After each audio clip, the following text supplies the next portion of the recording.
discretion is advised. Your mama black. This program contains language and sequences some viewers may find disturbing.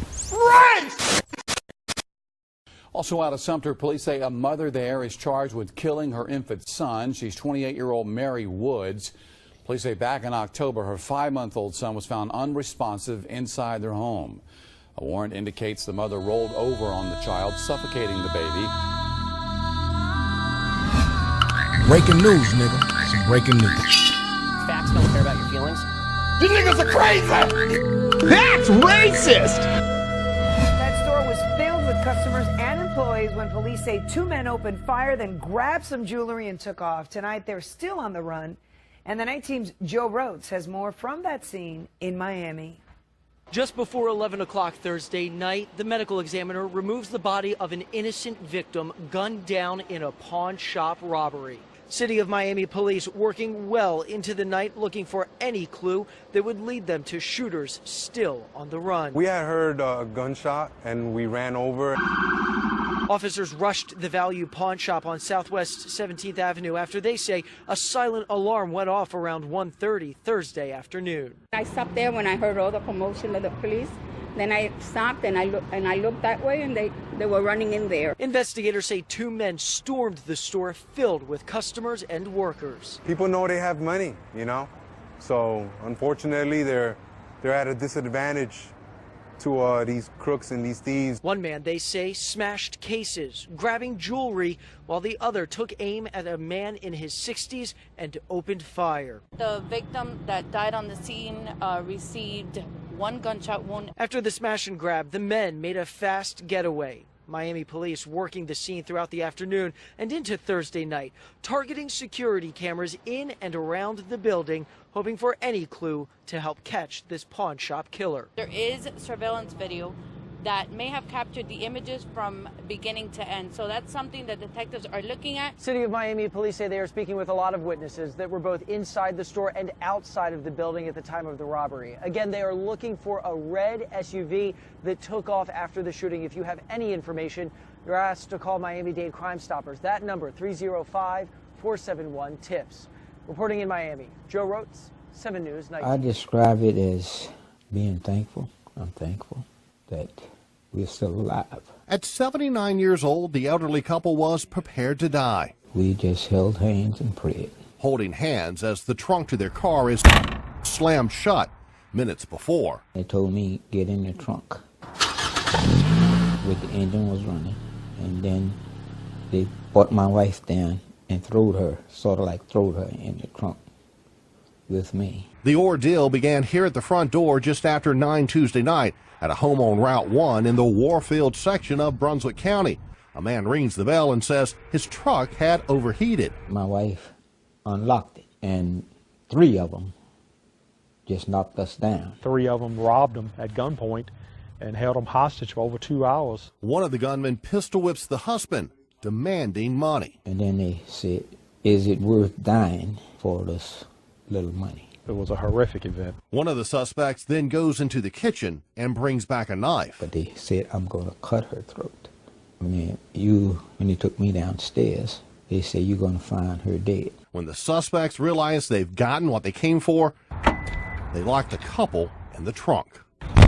No doubt that if you bound 2 elderly people, put them in the trunk of a car in a closed garage, crank the car up, you'll certainly leave them there to die. No doubt. Gwinnett County Police need help to track down a trio of armed robbery suspects. On New Year's Day, police say these men attempted to rob the discount grocery store on Lawrenceville Highway in Tucker. Police say a worker was shot 4 times while trying to fight off the suspects. Police say it's a miracle the worker survived, and now they need help identifying the suspects. They were very well covered up, so we don't have even a possible race on them. We're hoping that somebody could come forward, recognize this trio, maybe even recognize the clothing, and once we get them identified, maybe even possibly link them to other robberies. Recognize is the key word here. If you recognize these men, you're asked to call police. This wave of crime is a black problem.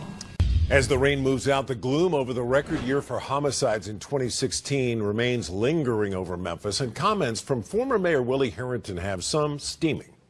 This wave of crime is a black problem.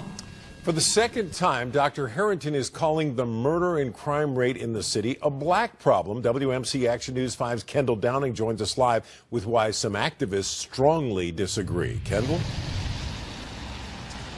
Well, hi, Joe. Mayor Harrington says he knows there are some critics of his comments to the black community. Tonight, we're hearing from two of them. We have a profound amount of respect and adoration for Dr. Mayor Harrington, but we do believe that he's categorically wrong on this. Pastor Earl Fisher doesn't agree with recent comments by former Memphis Mayor Willie Harrington on crime in the black community. Harrington first stated his position in an interview with us 2 weeks ago. And I'm going to irritate some people when I make this particular statement. This is a black problem. He said it again Saturday at sitting Memphis Mayor Jim Strickland's New Year's prayer breakfast, where he was the featured speaker. This wave of crime is a black problem.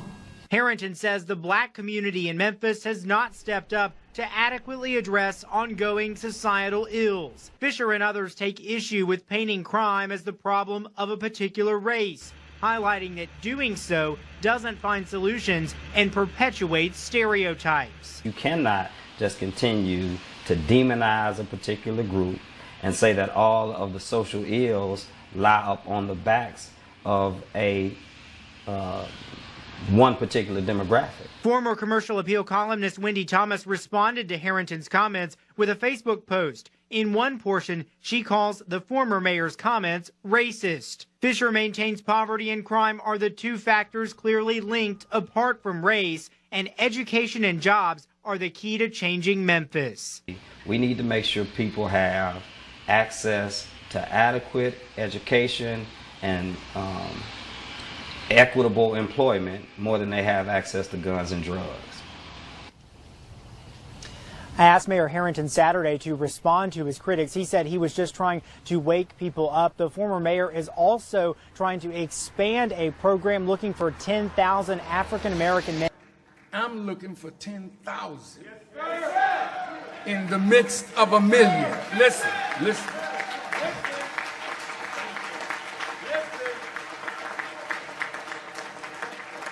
I'm looking for 10,000 in the midst of the million. 10,000 African-American men in the city to mentor youth. He told us this weekend we would hear more about that program through his nonprofit in the coming years.